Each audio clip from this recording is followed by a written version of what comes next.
జై శ్రీరామ్. అందరికీ నమస్కారం. నేను మీ లలితకృష్ణ శాస్త్రిని.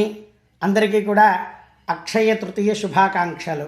అక్షయంబుగ కాశిలోపల అన్నపూర్ణ భవానివై, సాక్షి గణపతి కన్న తల్లివి, సద్గుణావతి శాంభవి, మోక్షమొసగడు కనక దుర్గవు, మూల కారణ శక్తివి, శిక్షసేతువు ఘోర తనవుల శ్రీగిరి భ్రమరాంబిక. ఈ అక్షయ తృతీయ అనేటువంటిది మన సనాతన వైదిక ధర్మంలో చాలా పరమ పవిత్రమైనటువంటి రోజు, గొప్ప పండగ.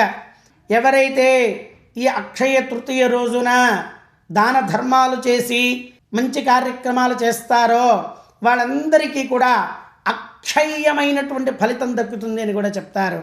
ఇంకా ఎవరైతే ఈ అక్షయ తృతీయ రోజున ఏ పనైతే మొదలు పెడతారో ఆ పనులన్నీ కూడా సక్సెస్ అవుతాయి అని కూడా చెప్తారు.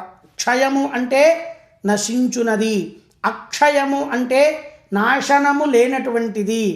ఏ పని చేస్తారో ఆ ప్రతి పని మీ జీవితంలో ఉపయోగపడేటువంటి రోజు ఈ అక్షయ తృతీయ రోజు.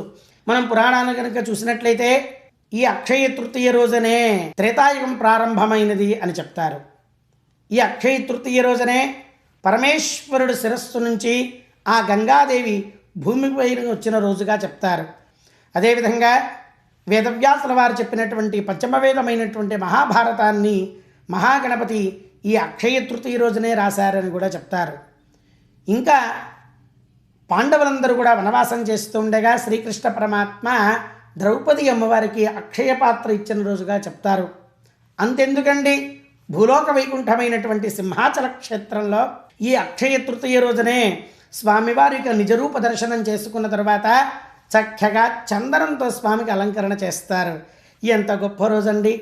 కాబట్టి ఈ అక్షయ తృతీయ రోజున అందరూ కూడా ఉదయాన్నే లేచి చక్కగా కాలకృత్యాలు నిర్వర్తించుకొని తలస్నానం చేసి లక్ష్మీ అమ్మవారి ముందు దీపారాధన వెలిగించి అమ్మవారిని కనకధారాస్తవంతో కానీ లక్ష్మీ అష్టోత్తరంతో కానీ పూజ చేసి అమ్మవారికి పాలతో చేసిన పాయసాన్ని నైవేద్యం పెడితే అమ్మవారు మీ ఇంట బంగారపు ఉసిరికాయల పంట కురిపిస్తుంది, సిరి సంపదలు భోగభాగ్యాలు ఇస్తుంది అని మనకి వేదశాస్త్రాలన్నీ కూడా ఘోషిస్తూ ఉన్నాయి.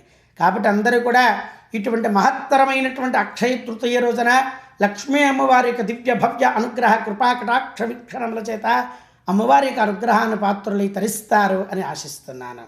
జై శ్రీరామ్.